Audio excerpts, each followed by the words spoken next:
E aí, pessoal, tudo bem? Vamos falar neste encontro sobre o habeas data, um remédio constitucional que tem uma estrutura muito parecida com a estrutura do habeas corpus. Esse habeas data protege o direito de informação. O núcleo do remédio é a proteção do direito de informação. Esse remédio constitucional surgiu com a Constituição Federal de 88. Veio o habeas data para proporcionar acesso aos registros criados principalmente na época do regime militar, registros que catalogavam as pessoas como potenciais ameaças ao sistema e assim por diante. Mas ele continuou, né? Hoje ele não é muito usado, não é um remédio constitucional do dia a dia, mas a prova já cobrou mais de uma vez, inclusive. O habeas data está previsto no artigo 5º, inciso 72. Conceder-se a habeas data para assegurar o conhecimento de informações relativas à pessoa do impetrante, constantes de registros ou bancos de dados de entidades governamentais ou de caráter público, e também para a retificação de dados quando não se prefira fazê-lo por processo sigiloso, judicial ou administrativo. Como você viu, a palavra informação aparece aí no habeas data. Habeas data que é gratuito, de acordo com o artigo 5º, inciso 77.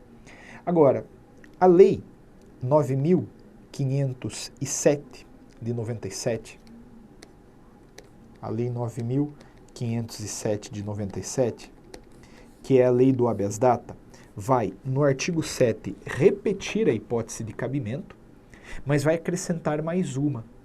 Veja, de acordo com o artigo 7º, cabe ao habeas data para assegurar o conhecimento de informações relativas à pessoa impetrante, constantes de registros ou bancos de dados, entidades governamentais de caráter público, para a retificação de dados e também para a anotação nos assentamentos do interessado de contestação ou explicação sobre dado verdadeiro, mas justificável e que esteja sob pendência judicial ou amigável.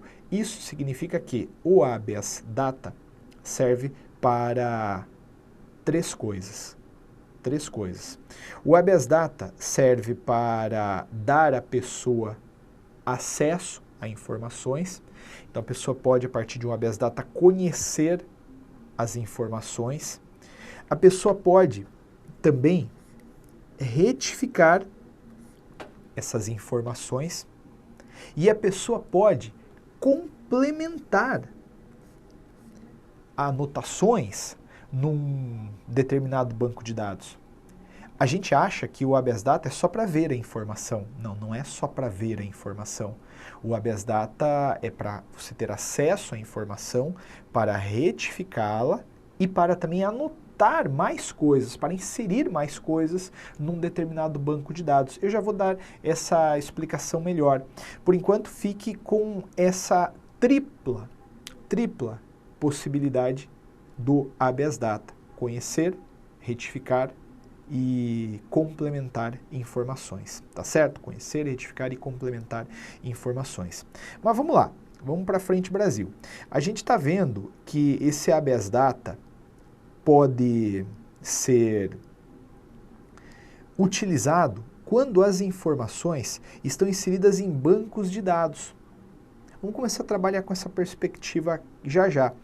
Por ora, o impetrante do habeas data é qualquer pessoa física ou jurídica, inclusive estrangeiro, desde que em busca de informação personalíssima. Na prática, é importantíssimo deixar claro que o impetrante está em busca de informações pessoais, informações próprias. Veja, no habeas corpus, a gente chegou a essa conclusão: eu posso impetrar um habeas corpus para te liberar, ainda que você não saiba, ainda que você não queira. Agora, no habeas data é diferente. Eu busco informações minhas. Eu não posso, sem o seu consentimento, vasculhar bancos de dados em busca de seus dados, porque se pudesse fazer, eu estaria violando o seu direito de privacidade, a sua intimidade. Não faz o menor sentido. Então a gente tem aí o habeas data, que serve para conhecer, retificar ou complementar informações, podendo ser impetrado por qualquer um, mas é sempre pelo titular da informação. Aliás, você vai ter que usar, você vai ter que colocar na sua peça que esse HC aliás, esse HD, esse habeas data é personalíssimo, tá bom? Excelente. Mas e quem que é o impetrado? Bom, eu disse para vocês que a gente pode fazer o habeas data para ter acesso à informação, retificar a informação, o complementar a informação, desde que ela esteja inserida num banco de dados de entidade governamental ou de caráter público. Vamos começar por isso aqui, que é o que está lá no texto constitucional. Banco de dados de entidade governamental ou de caráter público. O habeas data serve para conhecer, retificar ou complementar informações inseridas em bancos de dados de entidade governamental ou de caráter público. Banco de dados de entidade governamental é aquele banco de dados que é mantido pelo governo. Então, naturalmente, se a prefeitura da tua cidade tem um banco de dados e nega-se a te passar informações, cabe um habeas data. Mas também cabe o habeas data quando o banco de dados é de caráter público. Então, o que é um banco de dados de caráter público? O banco de dados de caráter público é o banco de dados que guarda informações de terceiros e que repassa para terceiros. Então, é um banco de dados até de... Assim, ele até pode ser privado, mas ele tem que ter essa particularidade. Ele guarda informações de terceiros e repassa para terceiros. É melhor aqui manter o exemplo do que o conceito. Porque o conceito de banco de dados, esse que eu acabei de falar, banco de dados de caráter público que guarda informações de terceiros e repassa para terceiros, ele está lá no artigo 1º, parágrafo único da lei. Mas como eu disse, para a prova é melhor guardar o exemplo. O que é um banco de dados de caráter público? Serasa, SPC e assim por diante. Um banco de dados que guarda informações de terceiros e que passa para terceiros. Antônio, então pera lá. Se o meu nome está no Serasa e se negam a dizer o porquê, eu posso impetrar um habeas data? Claro. Mas, Antônio, eu tenho a comprovação de que eu quitei aquela dívida. Eu posso limpar o meu nome? Pode, porque o habeas data serve para conhecer e retificar. Antônio, mas eu posso colocar mais informações? Pode. Como assim? A banca já cobrou em primeira fase. Ela trouxe um problema que falava: fulano foi inscrito no Serasa por conta de uma dívida mantida com alguém. Fulano não negava a existência da dívida, ele reconhecia a dívida, ele sabia que era devedor. Só que ele não concordava com os critérios de juros que estavam sendo cobrados. Então ele pediu para inserir no banco de dados uma informação. Ó, eu estou devendo mesmo, mas não esse valor. Não esse valor. O banco de dados se negou a fazer essa complementação de informação e aí ele impetrou um habeas data com base no artigo 7º, inciso 3 da lei do habeas data, para anotação nos assentamentos do interessado, de explicação sobre um dado. Essa é a ideia, tá? Legal, né? Antônio, mas assim, porque eu vejo várias pessoas sendo inscritas de forma indevida no Serasa e eu não vejo as pessoas impetrando o habeas data para limpar o nome. Normalmente as pessoas impetram ajuizam a ação pelo procedimento comum para limpar o nome. Por que não impetram o habeas data, já que o habeas data é gratuito e é até mais rápido?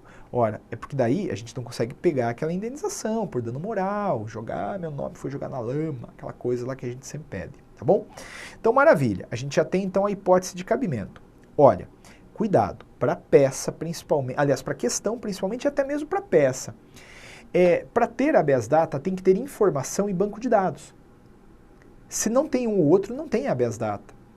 Eu falo isso porque, de repente, alguém poderia fazer um problema da seguinte maneira.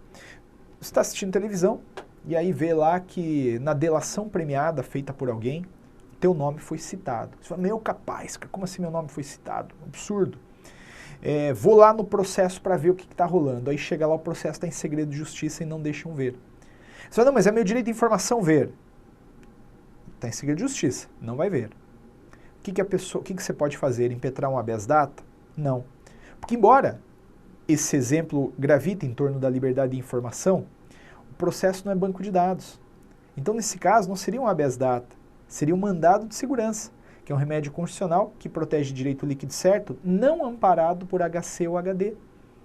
Cuidado, hein? Se cair esse exemplo, um monte de gente na prova vai errar. Não seja você.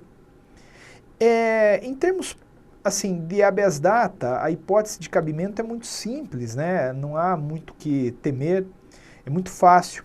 Só na parte de impetrado, eu coloquei assim, que o impetrado é o gestor desse banco de dados ou a autoridade, que em última instância negou o pedido administrativo. Porque já caiu problema dizendo assim, que o nome do cara estava lá num cadastro qualquer e ele fez pedidos administrativos para ter acesso e em última instância o pedido foi negado pelo ministro da pasta X, que era o gestor daquilo. Então assim, se indicou que houve uma pessoa, um gestor do banco negando a informação, impetra contra ele. Você vai entender isso aqui melhor na parte prática. Por enquanto é melhor entender que o habeas data protege o direito de informação.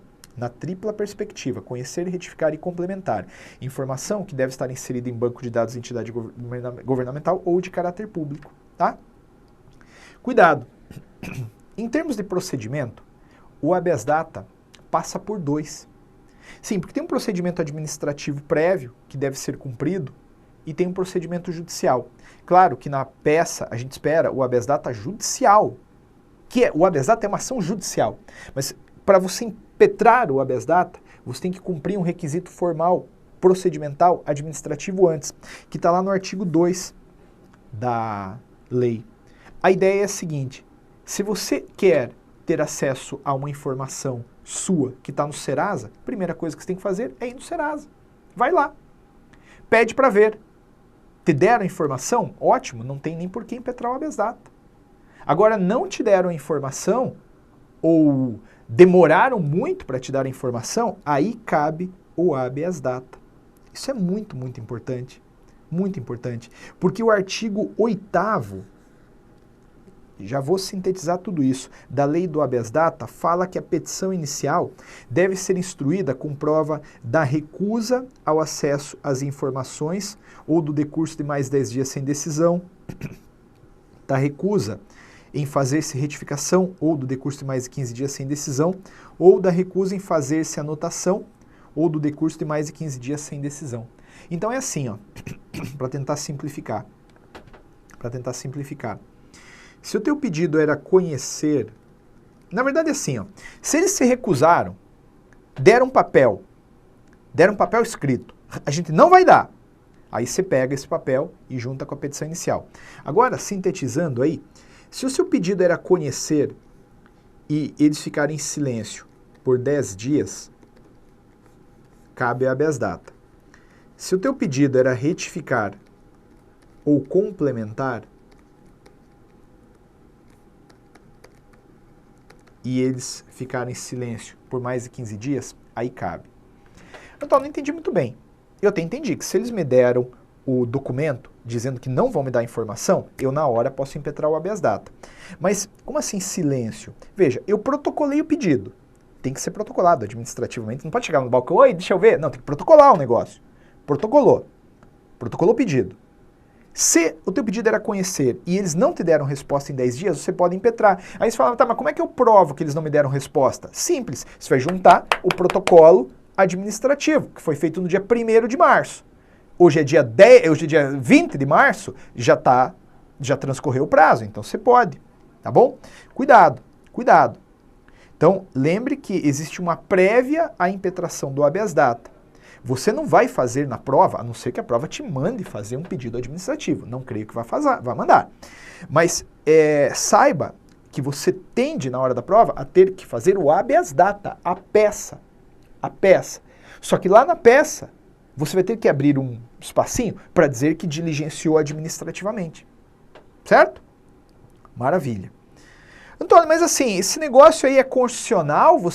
Porque eu lembro que o acesso à justiça é livre e que as pessoas não podem ser preteridas a ir para o judiciário. Concordo, mas esse ponto é constitucional, é lícito sim. Inclusive tem uma súmula. A súmula 2 do STJ fala que não cabe habeas data se não houve comprovação da recusa. É óbvio. Tá bom? Então pronto. Mas, Antônio, beleza, já entendi que para mim a coisa vai acontecer no judiciário. Maravilha. Você vai ter que desenhar uma peça de habeas data para ser protocolado no judiciário. Onde é que eu entro com esse habeas data? Aqui é muito simples. A competência do habeas corpus era complicada. Aqui é muito simples. Por quê? Porque o artigo 20 da Lei 9.504, aliás, 9.507, fala que o julgamento do habeas data compete originariamente ao Supremo, contra ato do Presidente da República, das mesas da Câmara dos Deputados e do Senado, do Tribunal de Contas da União, do Procurador-Geral da República e do próprio Supremo. Então, se foram esses daqui que violaram o direito de informação, vai você de HD para o Supremo. Pode, contudo, ser o STJ, quando se tratar de ato coator praticado por ministro de Estado ou do próprio tribunal. Eu tinha dito agora há pouco que caiu já um habeas data que era contra um ato de ministro de Estado. Se era contra ato de ministro de Estado, era para o STJ. Tribunal Regional Federal, contra ato do próprio tribunal ou juiz federal. Juiz federal, contra ato de autoridade federal.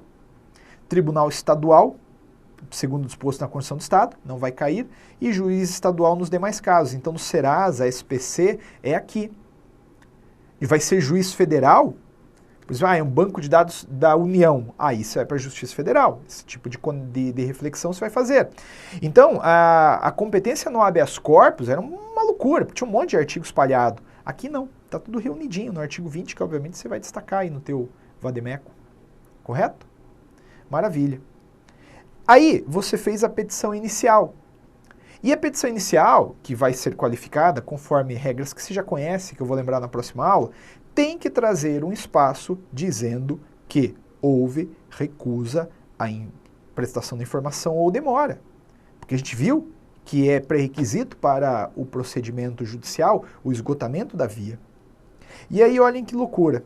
Artigo 9º da lei fala que ao despachar a inicial, o juiz ordenará que se notifique o coator para prestar informações no prazo de 10 dias. O artigo 12 diz que após esse prazo, ouve-se o representante do MP dentro de 5 dias, ao fim do que o processo vai para a decisão. Então, em termos procedimentais, o habeas data é assim, ó.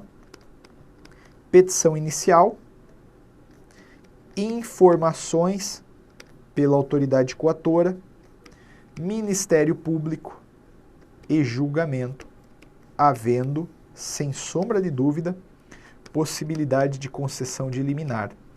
Os pedidos, eles serão deduzidos dessa forma. Concessão de liminar, notificação da autoridade coatora para prestar informações no prazo de 10 dias, conforme artigo 9º da lei. Tudo isso eu vou detalhar na próxima aula. Intimação do Ministério Público para para dar seu parecer em 5 dias, conforme artigo 12 da lei. E julgamento. Basicamente são os pedidos. Antônio, são basicamente os mesmos pedidos do habeas corpus, claro, por isso que eu trabalho numa sequência, em blocos. E na decisão, o juiz vai marcar dia e hora para que o coator apresente ao impetrante as informações a seu respeito, constantes de registros ou bancos de dados, ou apresente em juízo a prova da retificação ou da anotação feita nos assentamentos do impetrante. Quer dizer, quando eu impetro o habeas data para conhecer a informação, o juiz vai mandar o impetrante ver a informação em dia e hora marcado por ele. Então ele fala, ó, Tony, você impetrou o habeas data porque não quiseram te dar a informação? Fique tranquilo. Estou dando uma intimação para outra parte, te dar a informação no dia tal, tal hora. Agora, se era um pedido de retificação ou complementação, o juiz vai falar, ó, dia tal, me traga nos autos a comprovação de que você mudou. Tá, Antônio, interessante. Você percebeu aí, que com o habeas data, você tem direito de ver a informação. Ver a informação. Ganhou, você vai ver a informação. Importante lembrar que se o seu pedido era obter uma certidão, o remédio constitucional não é o habeas data. Antônio, mas como assim? Eu quero uma certidão contendo uma informação. Não é o habeas data? Não. Porque com o habeas data você ganha o direito de ver a informação apenas. Se você quer um documento dizendo que a informação é aquela, aí o remédio constitucional é um mandado de segurança que a gente vai ver numa outra aula. Esse é o procedimento do habeas data. Não é um remédio constitucional difícil. Espero que você tenha anotado tudo. Na próxima aula a gente volta para montar uma petição. Por enquanto é só isso, tá bom? Um beijo para vocês, tudo de bom. Nos vemos por aí.